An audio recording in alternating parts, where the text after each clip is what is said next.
Where are we going? North. Welcome to Dungeons and Dragons. Therapeutic benefit in role-playing games. Welcome to Dungeons and Dragons. Oh yeah, baby. Your presence quested in exchange for treasures. Ripper. Are we talking one treasure each? Count that. So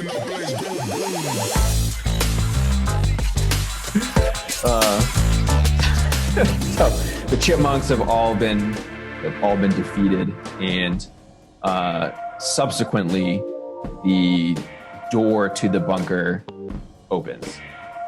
Excellent. Point the cigarette or the cigar, like free cigar for anyone who wants it. Yeah. I'll pick it up and put it in my mouth. Along with the turkey bone. Like, turkey bone one side, I get cigar on the other. I was hoping that was still there. Yeah, Strix just tries to light up the chicken bone or the turkey bone. Yeah. Yeah. Just for some reason, it's not lighting up. I don't understand. Strix mods his mouth so that he can just keep sticking stuff in it and just expanding it. Souvenirs. So looking inside the door, like from my vantage point, kind of sort of outside of it, what do I see? Is there anything of like danger or note inside? Okay, so you'll ride the full chariot up to the door. I'm still next to the door, aren't I? I haven't actually moved since combat. Yeah. Do I see anything pertinent, like on the other side of the door?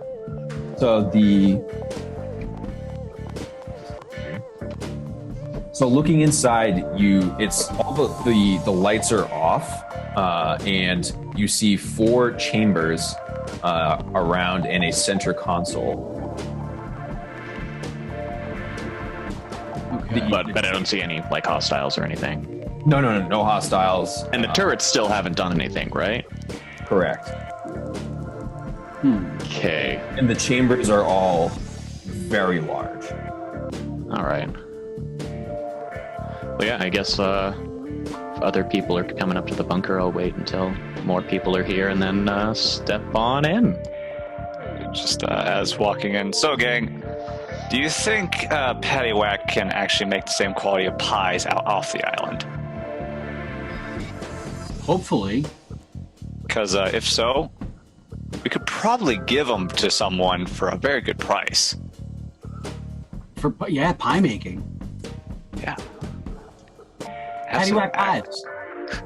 Paddywhack pies. Yeah. Or actually, why sell him when we can sell his skills? Just make a restaurant and start selling pies. Pie-T-Whack.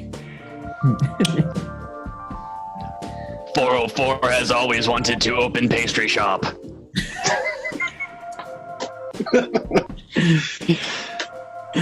It's his dream, his lifelong dream. All right, we got something going. We have ideas for once we get done with all this business. There was a reason to make it to that boat. Yeah. His Minotaur horns just kind of turn into a chef hats real quick, and then goes back into horns. They like twirl around to like formulate the hat that way. Yep. All right. Bioforgers are weird, man. Yeah. So yeah, we go inside. You said there was like a center console. Mm-hmm. Okay. So I'm gonna go up to the center console and see what I can do with it. Okay, so you can interface with it. The difficulty I'm gonna say is 3.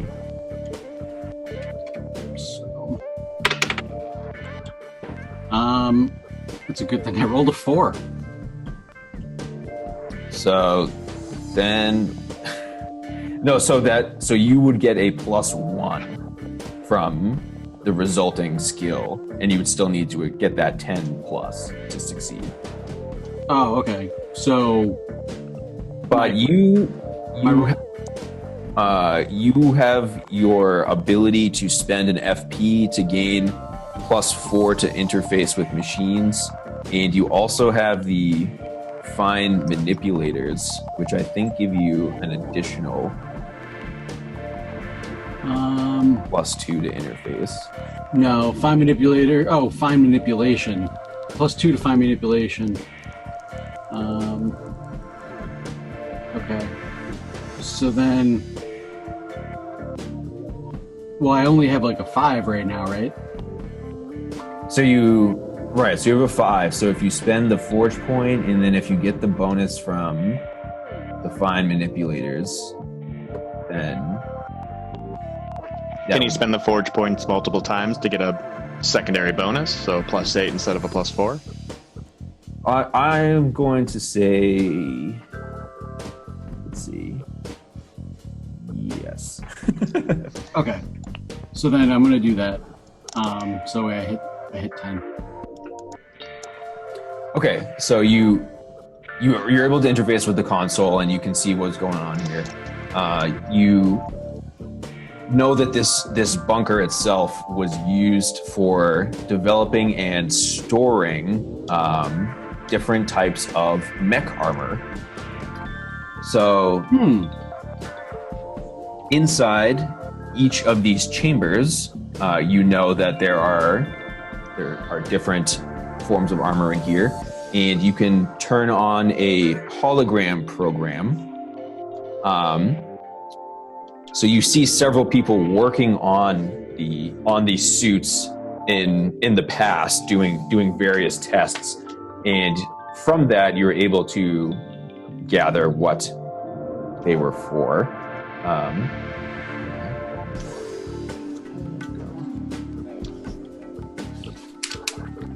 Here we go.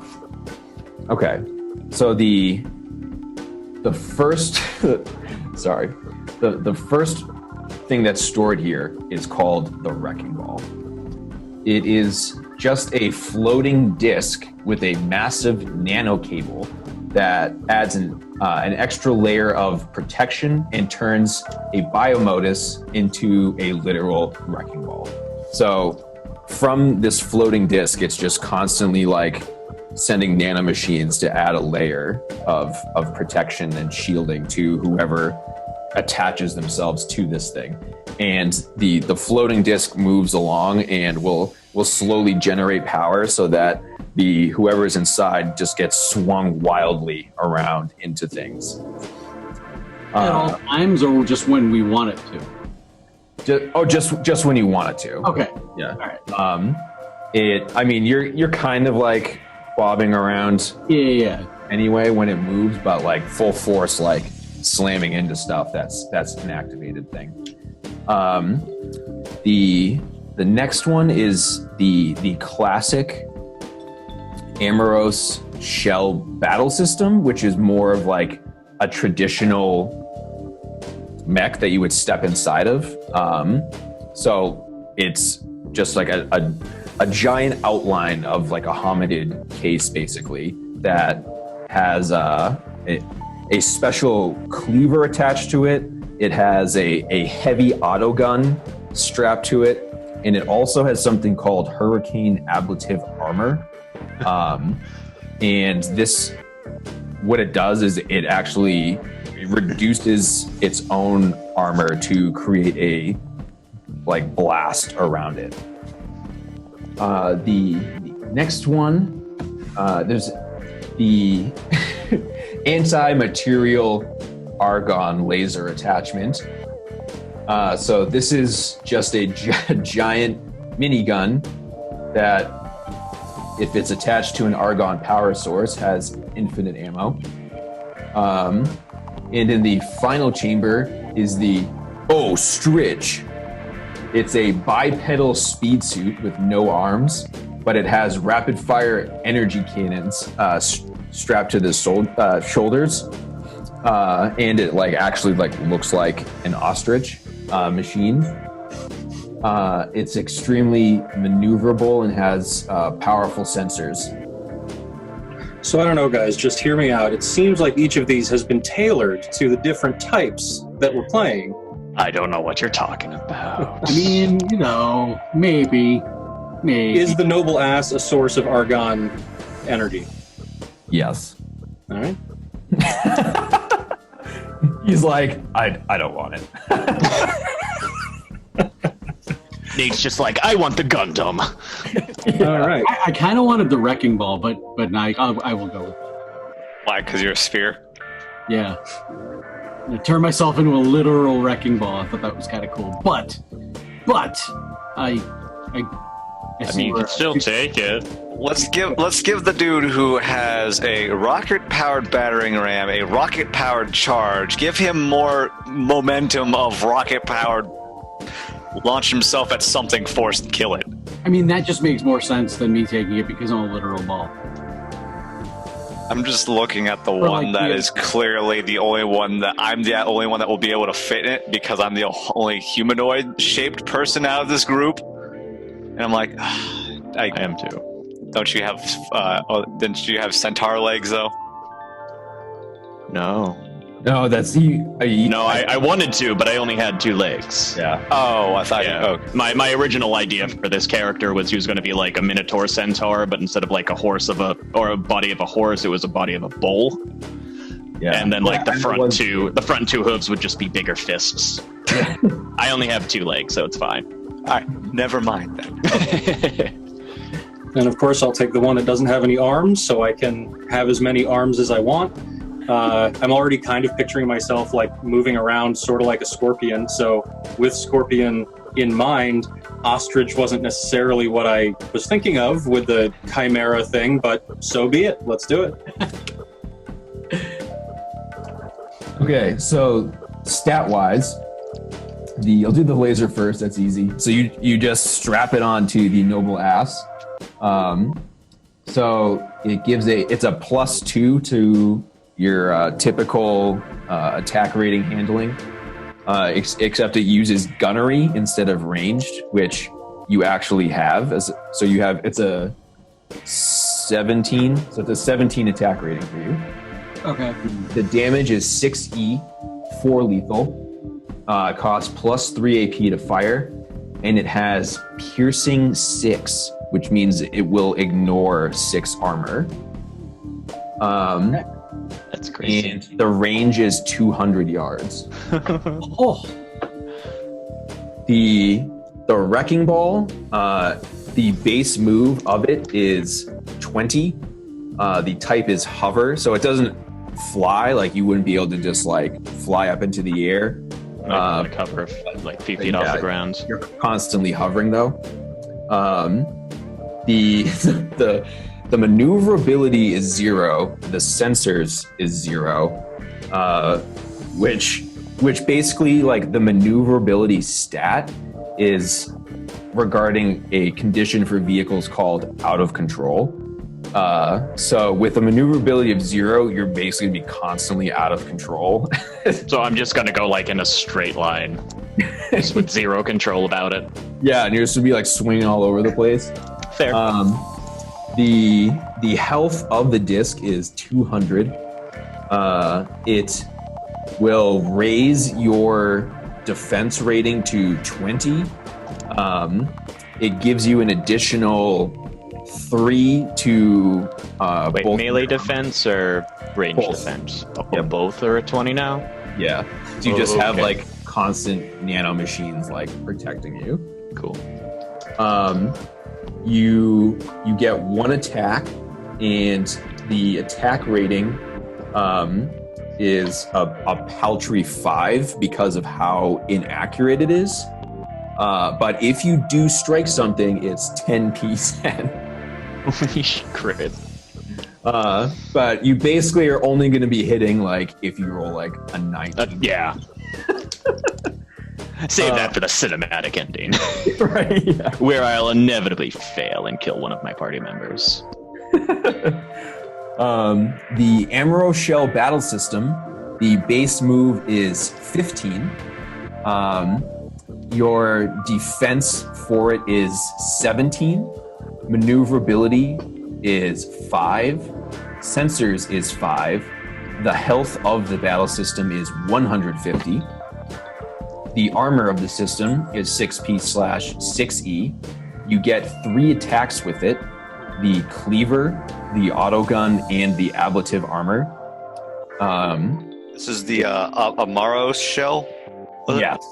Oh, well then I brought up the PDF. Yep, yeah, that's on page 207 there.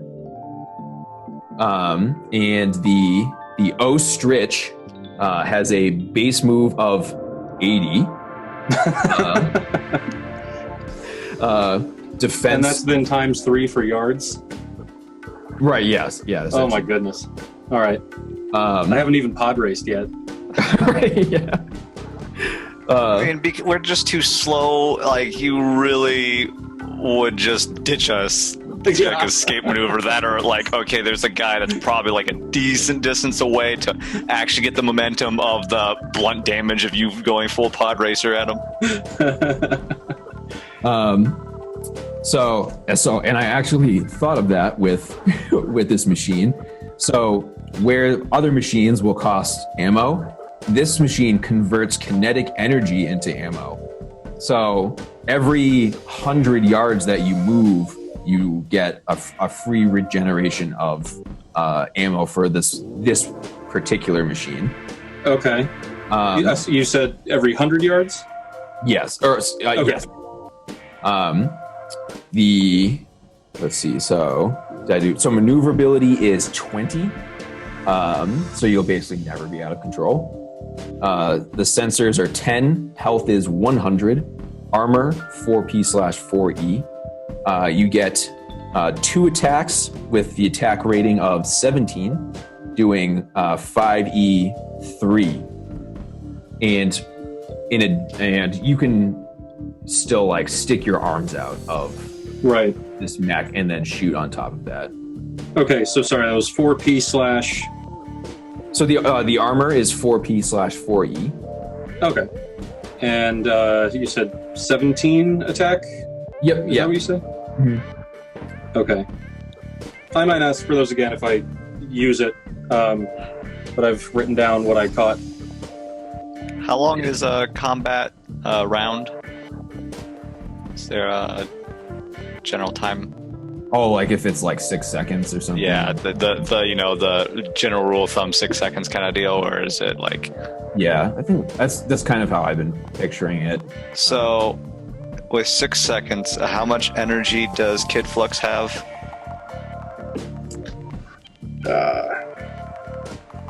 How much energy? Yes. I'm trying to do math here.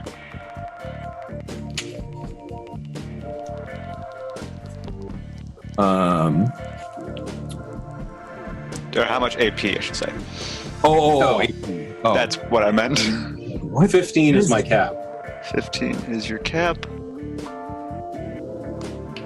You can gain 5 ammunition if you just run around in a circle. That's awesome. Per turn. Okay, cool. So now you're all mech'd up next here. So for the viewers, this is usually like much longer along in a campaign where we're upgrading very quickly here. Like this isn't the usual, but it's like this game is like so combat focused. It's like let's go ahead and show off what the system has. Yeah, all the combat. So gotta show off piloting skills. Yeah. Oh yeah. So after obtaining the suits, you move back out into the forest and continue pacing along towards the other end. In the forest, a naked man begins walking by. It's about time. Who then just sort of turns and looks at you and just blinks a couple times. And then looks directly at Strix. So this man, his flesh is similar to your own. Like that pink, sickly pink color. It's just sickly.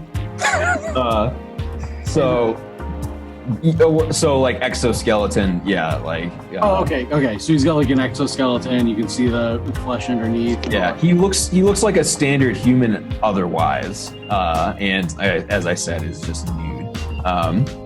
So he walks by and looks directly at the group, and then looks at you, and you both kind of recognize like, oh, we're from the same place.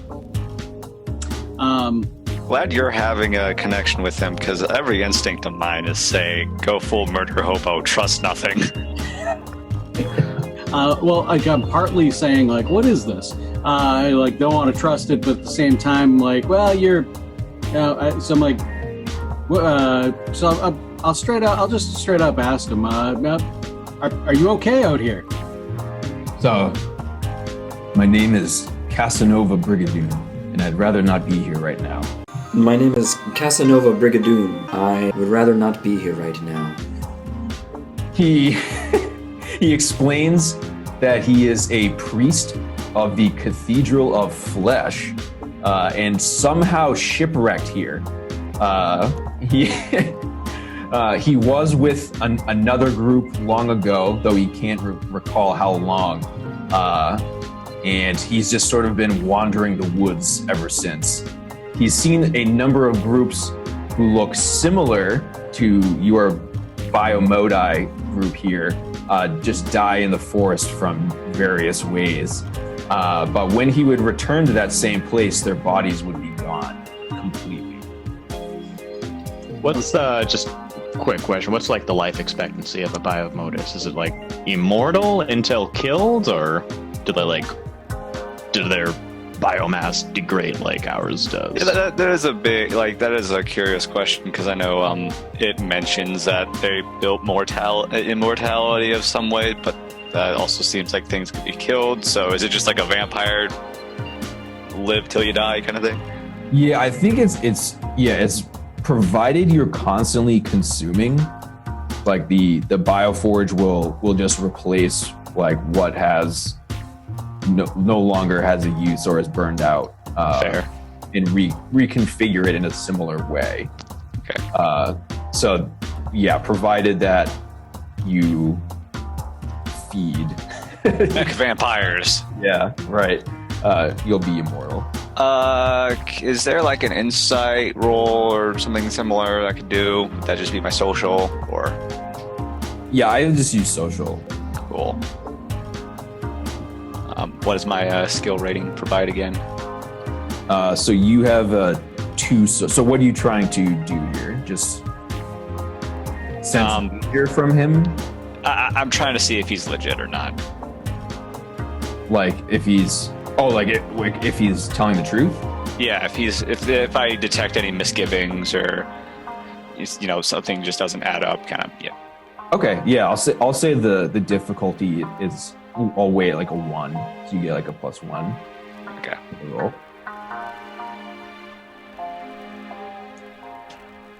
That's a 4.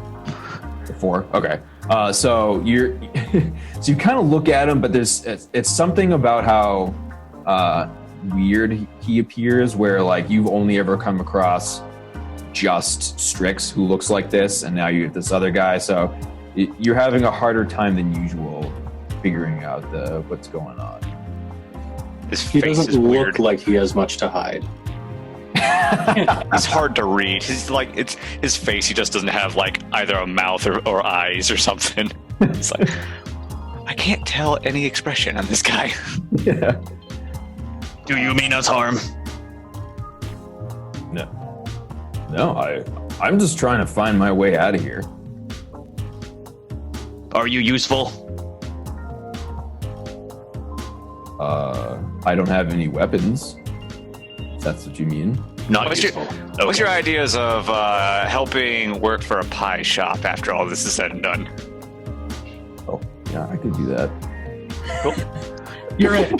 You're in. 404. He's useful. We'll talk about the sanitary regulations later, but yeah, that sounds good. We will put him in you can- compartment 2. I don't. No, he must go inside you. No, that won't Accept fit. it. He won't fit. I make it fit. We just make him smaller. We can fold him up, make better room. He can take my ass. I'm happy to walk alongside. So, well, you're in the ostrich now. Yes. Right. Yes. Yeah. So he could just. Yeah. All right. Yeah, so he's just chilling. I motion for him to jump on one of the now empty asses. Yeah. Yeah, I mean, so all of you are like marching along in like big machinery at this point. And so, he's just this little dude. I mean, he's not patty wax sized by any stretch, but so suddenly, once again, trees literally start uprooting themselves and fleeing, and they just start like shouting now. Oh my God, run, fools! And you see one tree just come launching over the rest, like 30 yards in the air, and just crash in front of you. And the tree has a face at this point. It's like looks over and is like, no. So the trees are the ones that shouted, "Run, fools"? Yes, yeah. The trees themselves are straight up fleeing the scene. And as that happens, the way is parted, and you see this gigantic creature now stampeding towards you, called the Trinoceros. It is a hardy, armored giant rhino with 2 curved horns, in addition to the standard nose horn. And the mouth is sealed shut and looks like extra armored. And it creates fleshy birds that act like drones that will like go out and feed and then return that to it. So this is now stampeding towards you. No, so it's coming charging at us. I'm assuming we should probably roll for initiative. Let's roll. Combat order. Yeah. Is no one going to be bothered by the fact that these trees talked and ran away? Seems normal to me. From what lands I've seen, I've never seen trees act like that before. I've seen them try to kill me. I've had them try to kill me. I've never seen them run away and tell me to run away. I mean, I'm weirded out by it, but at the same time, I'm more weirded out by this giant Trinoceros. I mean, that's normal. That's something we encounter every morning. Fair enough. I get a 25. I also got a 25. 19 for kid. I also got a 19. How about them apples? Okay.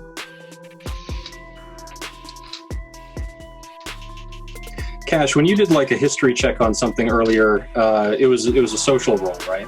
Correct. Okay.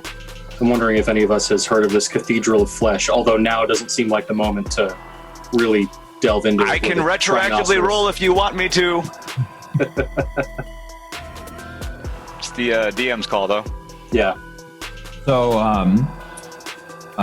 Strix is loosely familiar with the Cathedral of Flesh, as it was something that was becoming prominent when he left where he was from. So it's basically like his home in the former UK is now run by the theocracy of there's the Cathedral of Flesh and the Cathedral of Stone. One favors plant life and peace and restoration, while the other is much more predatory. But being predators is standard life now, so it's less sinister than it sounds. So they were kind of coming into place when Strix left. Okay. Because it does sound sinister and deviant. Yes. Yes.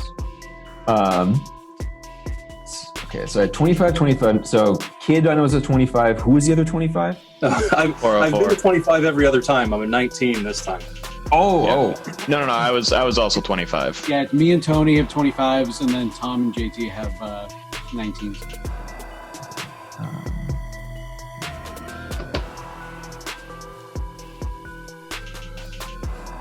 Okay, so all right, who to target first? Which one has the bigger mech? Yeah. So the Trinoceros is going to, I'm going to say, target Cash is the most obvious. and the fleshy drones it releases will attack the other 3. Okay. Okay, so the melee attack Stampede is going to have an attack rating of 16, which will then be weighed against the mech's defense of 17. So you will be rolling with a +1. It'll be a 12. That is a 20. Nat 20? Nat 20. Okay. So in that case, so it's going to stampede directly into you, and with like the mech arms, you'll just like grab it and like skid backward and like hold it to a stop and just have a free grapple ready to go. Darn, can't do the Hellboy flip a car over him. So, you want to like completely like suplex it? I'm That fits sure my about character more. Yeah. So I'll say that once we get to your attack, you could still use that same momentum to completely flip it over. Then the bird blasts are all attack rating 17 ranged against the other 3 of you. So against the wrecking ball, you'll have a +3, Tony, against this attack. The ostrich +1 against this attack, and Nate using the noble ass. Using the noble ass. Oh, that's on my document. Was it 4? No, it's the laser. 3P8E is. Oh yeah, so I didn't add defense to. So no added defense, but it adds 8 energy armor. Okay. So your defense is still An 8. 9. 8. Oh, 9 for melee defense. Okay. So you'll be rolling actually at a -8, but your energy armor will be a 13. Okay. So. Oh God. Nat 1. Nat 1.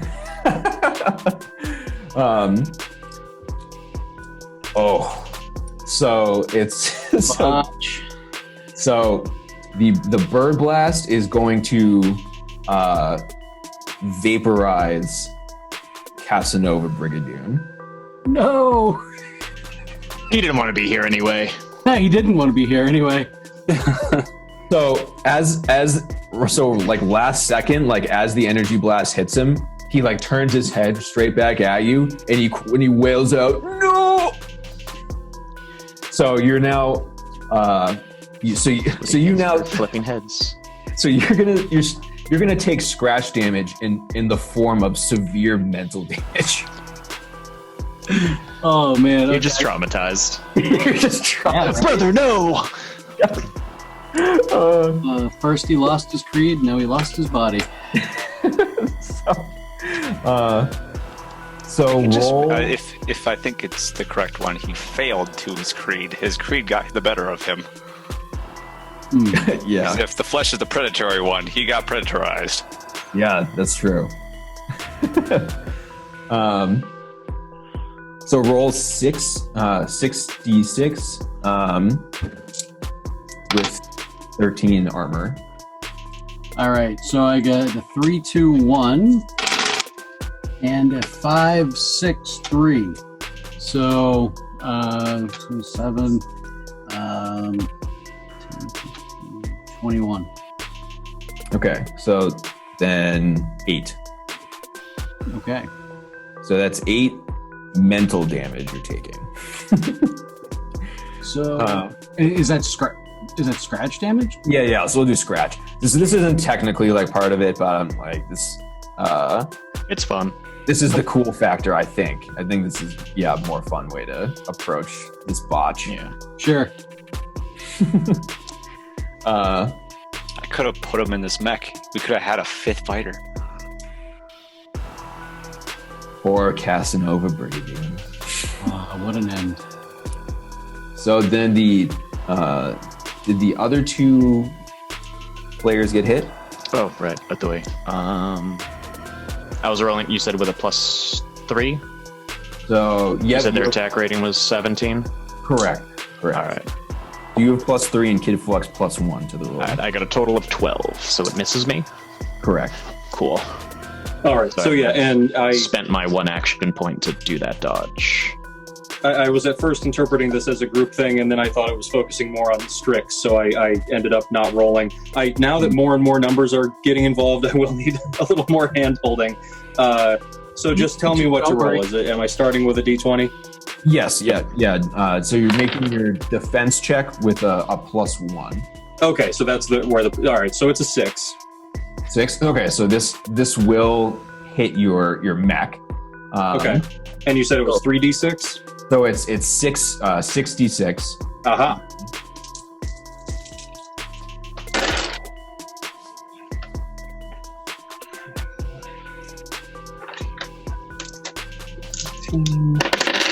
Uh, 23. Okay, so and you have 4 energy, so that'll be reduced to 19 of the 100 health of the ostrich. Right. Okay. All right, so now Strix will attack. All right. So, are we? Well, I'm assuming it's less than 200 yards away, right? Yeah. Cool. Yeah. Yeah, I'm gonna let this laser rip. Are you targeting the? I'm gonna target Rhinoceros directly. the Trinoceros directly. Okay. So let's see. So that it's a 19 on the die. So the range defense is a 17, and so you're gonna hit. Yes. Okay. So you roll 6E, 4 lethal with 6 piercing. So I'm rolling 6 die. I'm rolling 10. Yes. Yep. 66. So the lethal is the highest 4 dice of the 6 you rolled will be considered lethal damage. Okay. So I have a 6, a 5, and a 3, and then a 2 and a 2 and a 1. So 6, 5, 3, 2 would be the lethal damage. Okay, so 15 is lethal, and the remaining 3 is scratch, and you have 6 piercing, so you just ignore its armor, and so while it's being like slid, then you saw Cassanova Brigadoon, and it's just like, I don't think so. I don't think so, and you just let the thing rip, and this bluish green laser just like rockets, and it goes straight through the Trinoceros. Straight through, like literally blows a hole through it. Yeah, blows a hole through it. That's like my signature thing this game, blowing holes through our enemies. Yeah.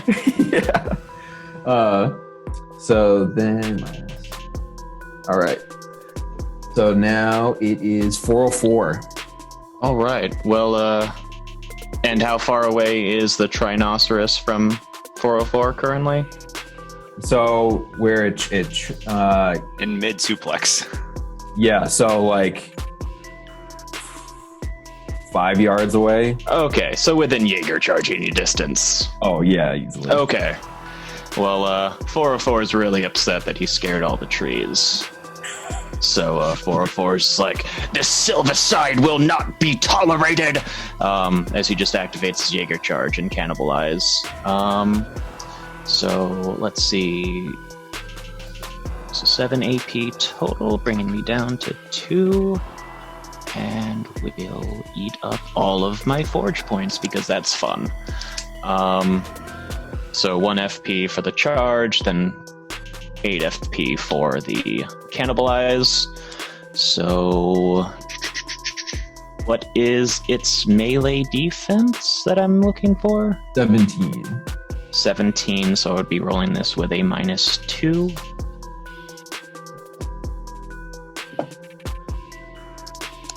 Well, yeah, I guess I charge past him and then trip over the tree that was thrown in front of us and just face plant into the ground because I failed. Taking 3 points of damage. And somebody else can go. I'm gonna also make a piloting check. Don't got that. Yeah. So I rolled a 10 on the die. What happens, Conrad? So when you are unskilled, I think it's Yeah, my pilot is a 0. Yeah. So I'm gonna say you spin out of control. Yes. So you're now just wildly wrecking ball swinging all over the place, and to get this, you may be causing collateral damage. We'll see how the next couple things play out. Yeah. That's what I like to hear. Yeah. All right. I didn't pull a Charlie Brown on you, did I? Since you were about to kick the football. Whoop. Yeah. Kid Flux. Okay. Unrelated, I just noticed the part of my sheet where if my character stays in the same area for more than one day, then the local populace takes a -1 to their social rating. Fantastic. What? Anyway, I would like to try to use my ostrich cannons. I'm gonna have to be walked through exactly how to do that, though. No problem. So the ostrich cannons have an attack rating of 17 against the range defense of 17 of the Trinoceros. So you'll roll a 20, and there'll just be no modifiers. Look at Okay. It took me hearing that explanation to finally understand why these have been flat D20s most of the time that I've been rolling attacks. Gotcha. And then so we're always rolling against a 10 then. So success is always 10 or higher. Now I understand why success is always a 10. So if I rolled exactly a 10, It's basically like making death save throws, or like the success rolls for like Shadowrun or Vampire kind of thing. okay. Okay. All right. Makes sense to me now anyway. Just no dice pools. So, all right. I believe it's a hit because I got a flat 10. Okay, so and you get an attack with each cannon. Okay. Which are D6s? So you get to roll one more time if the second cannon hits. Oh, gotcha. Understood. Okay. Which it does. Awesome. So each attack is 5e lethal 3. So you'll roll 5d6 energy damage. Okay. The top 3 highest dice will be considered lethal. Aha. All right. So my highest are 4, 5, and 6. My lowest are 2 and 4. Okay, so 15 will be lethal and 6 will be scratch. So the armor of the beast is 6, so that reduces lethal first. So that reduces it down to 9. Does that make sense? And then the remaining scratch damage will just happen as well. So it'll be 15 total damage. Okay. And scratch, does that accumulate? Like, I guess, assuming if it's me and I get scratch damage up to my total health, then am I sort of like knocked out but not dead, and there's some sort of saving throw, or I can be revived, or? So so there are a few things that start happening once you reach 0.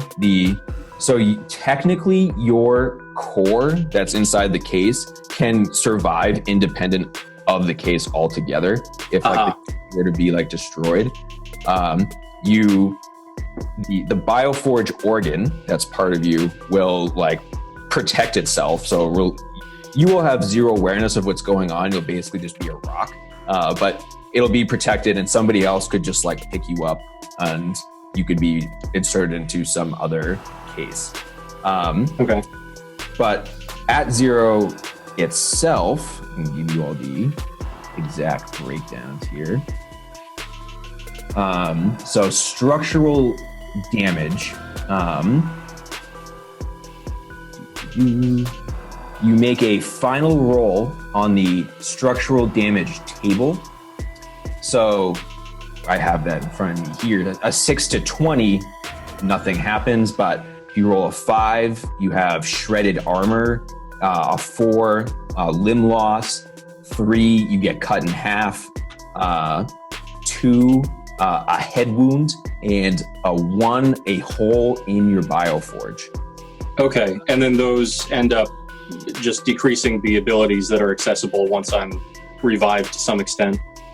Right. So once you reach 0, then basically, if you rolled a 6 to 20, nothing else happens except like you can't regenerate on your own, and you would steadily lose 1 more health, unless you were stabilized in some way, which either like the repair skill or through the med tech gel, or if Nate healed you with his healing field. I can have a repair skill if that's needed. Okay. Yeah. All right, cool. Yeah, hopefully that was interesting for other people rather than too much of a boring departure. No, I mean, especially as we're demonstrating the game. But yeah, it's the kind of thing that it makes sense now that you explained it, and I understand what we're concerned about as these numbers decrease. But also, if it were to come to pass, I would need it explained again in the moment as far as what numbers to deal with. But yeah, that's interesting. That's an interesting way of handling it. For sure, yeah, and it'd be good to go over at some point, regardless. So yeah, we went over it now. That's good. We may go over it again. Yeah. All right. So now Cash is up. Suplex. Yeah. Suplex. So let's see. So the mech. Actually, what is in just the standard?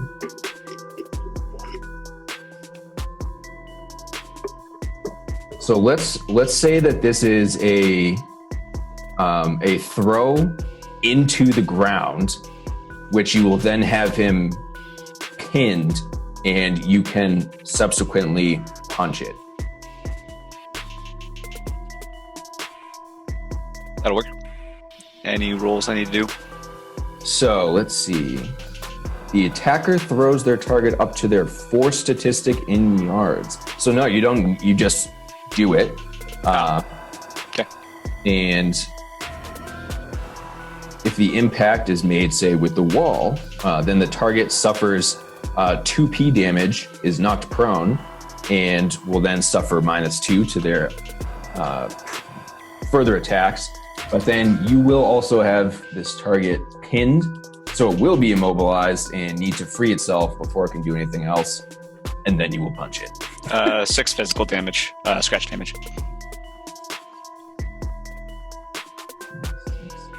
Okay, so this, you see like the momentum, and lifts this gigantic Trinoceros overhead, folds back, slams it into the ground, then flips over once again to have it pinned to the ground, which then like cocks back, smashes it like right in its core. So that I'll say that the melee defense is actually going to be 2 less because of this position. So melee defense will be 15 in this case. Okay, so before any punching, I'm going to open up my visor and spit on it. Yes, actually. Just a stream of blood. I gasp. Yeah. So that'll reduce the armor of the Trinoceros for the remainder of combat. Cool. Does that cost any action points? Yeah, it's free. Wow. This entire thing, I've done 2 things at once without having to use any energy. Now I punch. And now I punch.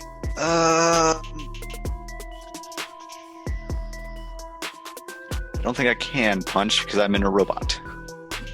So, you could use the cleaver.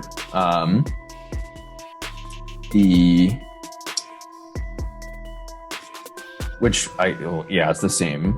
Looks like the same damage. So for the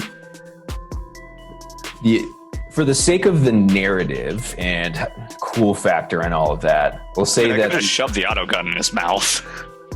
Yeah, it doesn't have a mouth, but the whatever the a similar area of a mouth would be. Yeah. So then you could say that's called shot to the head.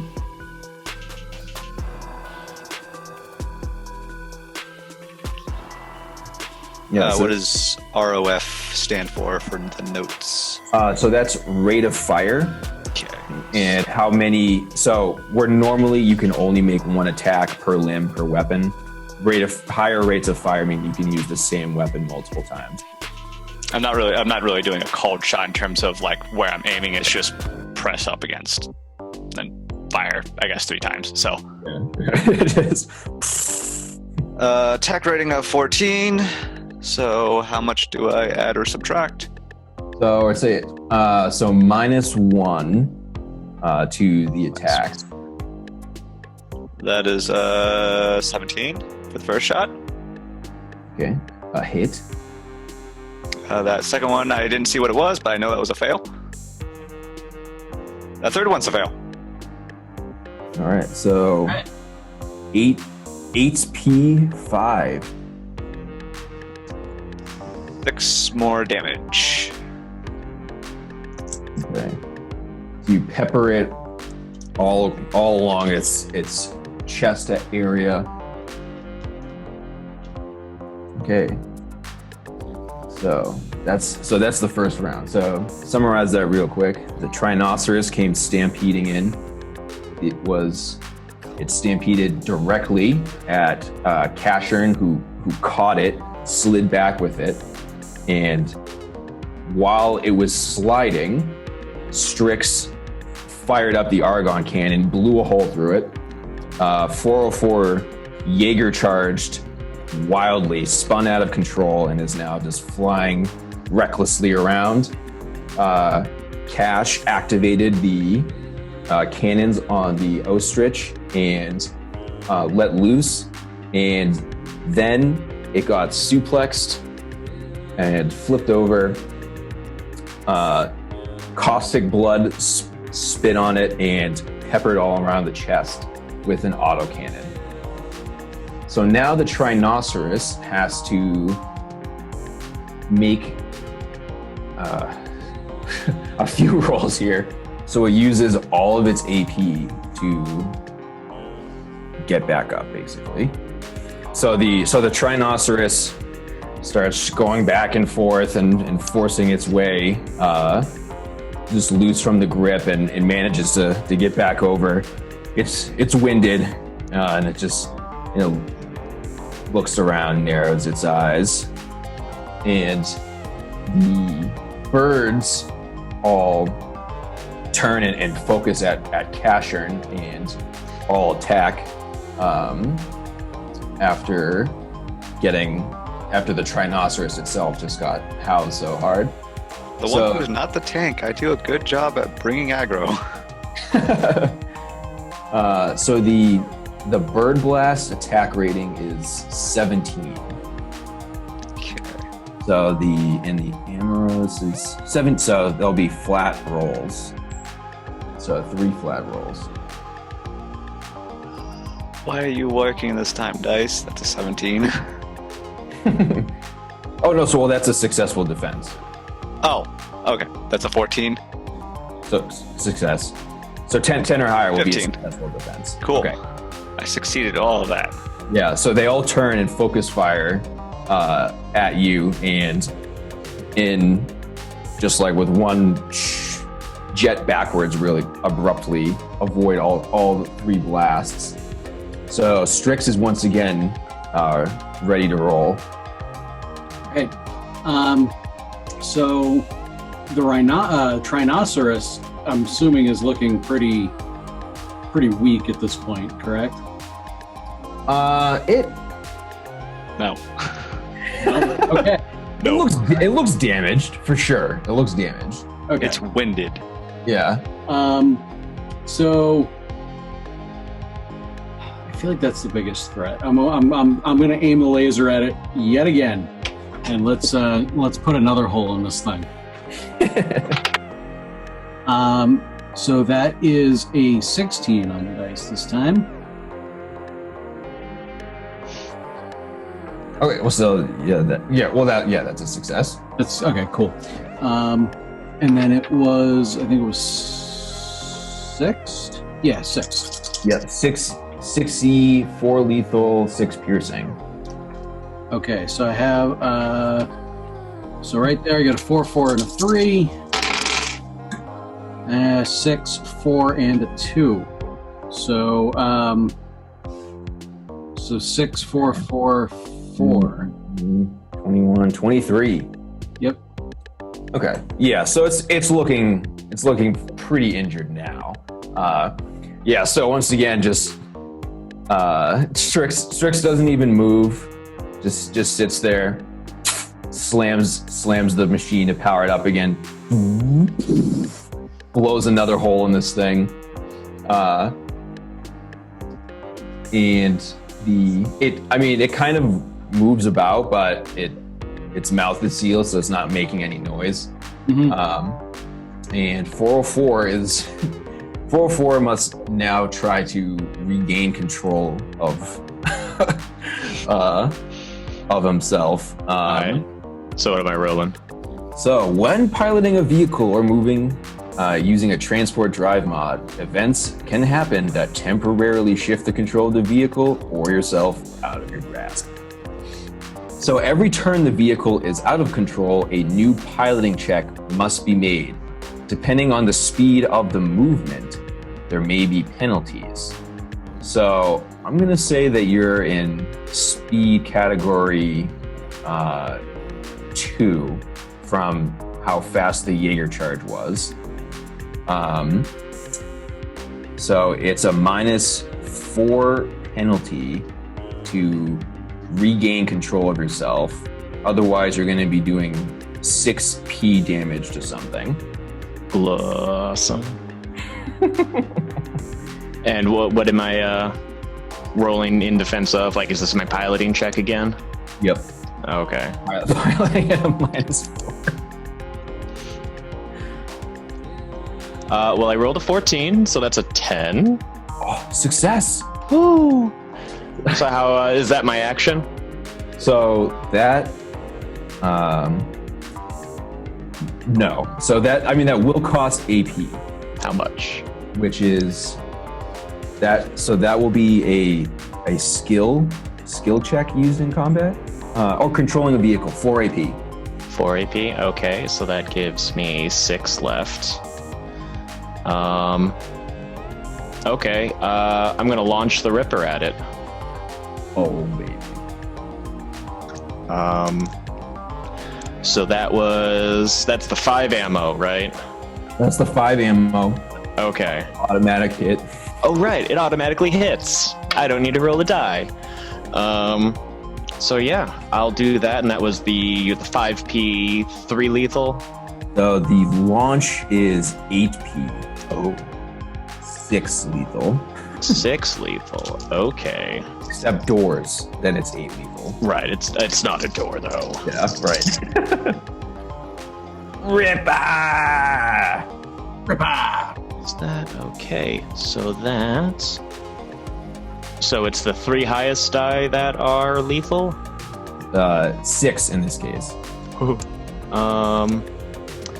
So I guess that would be, let's see, 24 lethal and 4 scratch. Okay, so it's the best way to do this.